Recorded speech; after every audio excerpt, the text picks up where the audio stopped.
रुकन शूरा असद तारी अल मदनी के मदनी फूल पाए मजलिस अइम्मा मसाजिद के इस्लामी भाइयों ने आलमी मदनी मरकज फैज़ान मदीना बाबुल मदीना कराची पाकिस्तान में कायम जामियातुल मदीना के दर्जाए दौरा हदीस में मुलाहजा कीजिए। मेरे प्यारे इस्लामी भाई और मदनी चैनल के नाज़रीन, जिस तरह के आपके इल्म में है कि दावत इस्लामी 95 से ज़्यादा शोबाजात में नबी पाक सल्लल्लाहु ताला अलैहि व आलिहि वसल्लम के दीन मतीन की खिदमत में अपना किरदार अदा कर रही है। इन शोबाजात में एक बड़ा ही अहम शोबा मजलिस अइम्मा मसाजिद भी है, क्योंकि मसाजिद इस्लाम के कले हैं, मसाजिद इस्लाम का मरकज़ है। तो मसाजिद की आबादकारी के लिए दावत इस्लामी ने मजलिस अइम्मा मसाजिद के नाम से एक शोबा बनाया।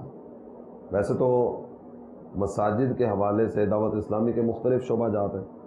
मजलिस खुद्दामुल मसाजिद ये मसाजिद बनाती है।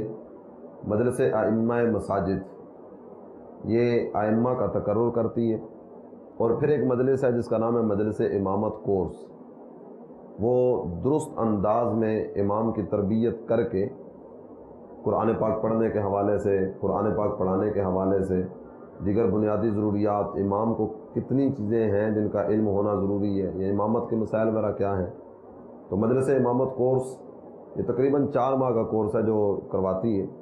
और मजलिस अइम्मा मसाजिद इमाम का तकर्रुर करना और इसके बाद के मस्जिद के मामलात को लेकर चलती है। पाकिस्तान में अल्हम्दुलिल्लाह दावत इस्लामी की इस मजलिस अइम्मा मसाजिद के तहत सैकड़ों की तादाद में अइम्मा किराम मौजूद हैं।